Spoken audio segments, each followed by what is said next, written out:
Welcome to our channel. Today we how to subscribe with Todoist Karma and Streak Goals detailed guide step by step clearly.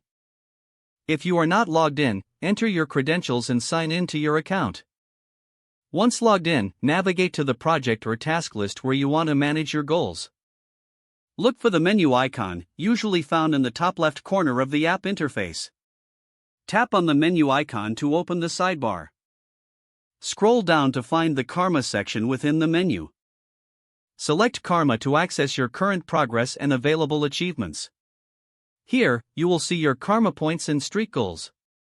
To start a subscription, locate the subscription options, which may be listed at the bottom of the Karma screen. Choose the subscription plan that best suits your needs. After selecting a plan, review the details, including features and pricing. You may be prompted to enter payment details. Fill in your payment information as required. Once your payment is processed, you will receive a confirmation message. Your Todoist Karma subscription is now active. Make sure to regularly check your progress and adjust your goals as needed. Celebrate your achievements and stay motivated with your streak goals. If the page does not load, refresh the browser or try again in a private or incognito window. Make sure you are using the correct email address, then retype it carefully to avoid small typos.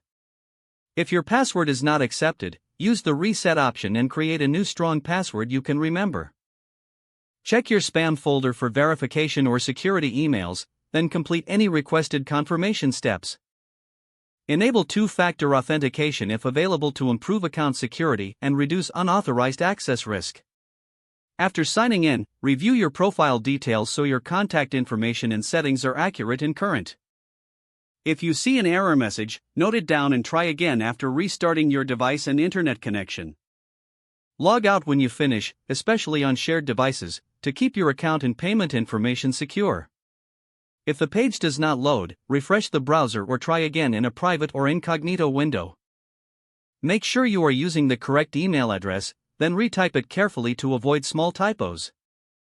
If your password is not accepted, use the reset option and create a new strong password you can remember. Check your spam folder for verification or security emails, then complete any requested confirmation steps. Don't forget to like this video and subscribe to our channel for more step-by-step tech guides.